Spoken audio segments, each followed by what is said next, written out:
শুক্রবার জুমার দিনে আসরের নামাজের পরে যদি আপনি মাগরিবের নামাজের আগের যে সময়টা আছে ওই সময় একটি আমল করতে পারেন, ইনশাআল্লাহ তাআলা আপনার জীবনে আর কোনো কিছু করার প্রয়োজন হবে না।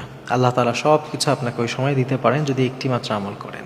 নবী সাল্লাল্লাহু আলাইহি ওয়াসাল্লাম হাদিসের মধ্যে বলেছেন যে শুক্রবারের এই দিনটা কিন্তু অনেক গুরুত্বপূর্ণ। নবী সাল্লাল্লাহু আলাইহি ওয়াসাল্লাম হাদিসের মধ্যে বলেছেন যে শুক্রবারে এমন একটা সময় আছে যেই সময়ে দোয়া করলে আল্লাহ তাআলা দোয়া কবুল করে নিয়ে ফিরিয়ে নেন না।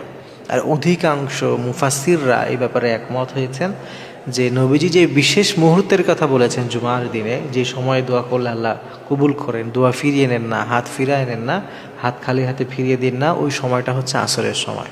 এই জন্যে শুক্রবারের দিন আসরের পরে নামাজের পর থেকে নিয়ে মাগরিবের আজানের আগ মুহূর্ত এই সময়টা অনেক বেশি গুরুত্বপূর্ণ। আর এই সময় আপনি দোয়ার আমল বেশি বেশি করবেন।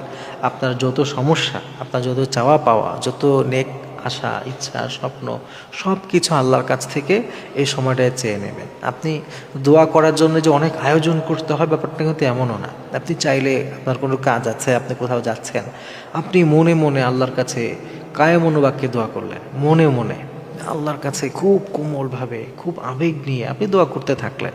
আর যদি সময় হয় তাহলে তো কথাই নাই, মসজিদের এক পাশে বসে গেলেন এক কোনায়, জায়নামাজের উপরে দাঁড়িয়ে হাত তুললেন।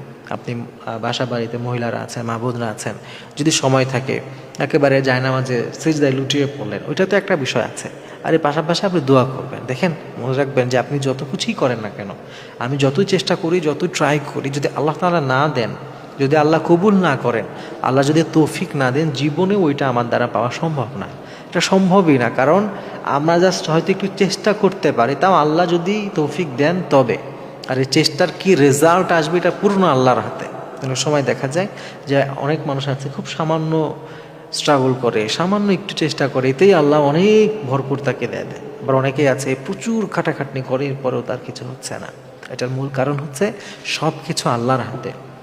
যদি পারফেক্ট প্ল্যান, যদি একেবারে পূর্ণ অধ্যাবসায়, এইগুলাই যদি সব কিছু সফলতা হইতো, যদি অনেক বেশি মেহনত করা, অনেক বেশি কষ্ট করলেই সফলতা পাওয়া যেত, তাহলে অনেক শ্রমিক দিনমজুর এমন আছে, অনেক রিক্সা চালক ভাই এমন আছেন যারা সব থেকে বেশি কায়িক পরিশ্রম করে, কিন্তু তারা তো সফল হচ্ছে না।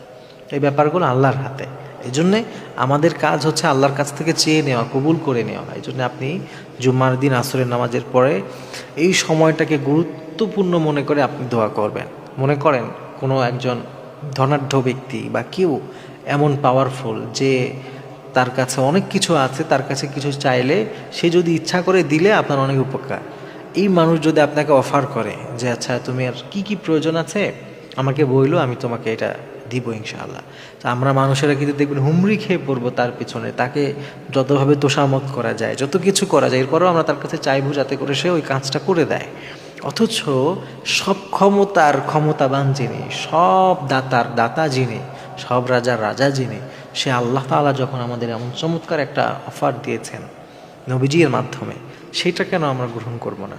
আমরা যদি গ্রহণ না করি তার মানে আমাদের ইমানের দুর্বলতা, তাকওয়ায় দুর্বলতা। এই জন্য অবশ্যই ইনশাআল্লাহ তাআলা মাগরিবের আগ দিয়ে আসরের নামাজের পরে যে সময়টা, শুক্রবারের দিনের সময়টাকে কাজে লাগাবো।